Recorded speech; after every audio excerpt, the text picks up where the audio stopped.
21 जुलाई 1993 को उठने वाली ममता की तहरीक नो आइडेंटिटी नो वोट के आवाज को कुचलने के लिए बायामुहा सरकार की पुलिस फायरिंग में शहीद होने वाले 13 शहीदों की याद में हर साल ममता बनर्जी धर्मतल्ला में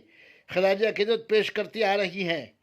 रवां साल 29वां शहीद दिवस की सारी तैयारियां मुकम्मल कर ली गई हैं। वजीर आला ममता बनर्जी के अलावा तृणमूल के सभी बड़े रहनुमा फिरहाद हकीम, माला राय एमपी, सुदीप बंदोपाध्याय एमपी, नैना बंदोपाध्याय एमएलए, अरूप विश्वास, चंद्रिमा भट्टाचार्य, देबाशीष सरकार धर्मतल्ला मंच का जायजा लेने पहुंचे।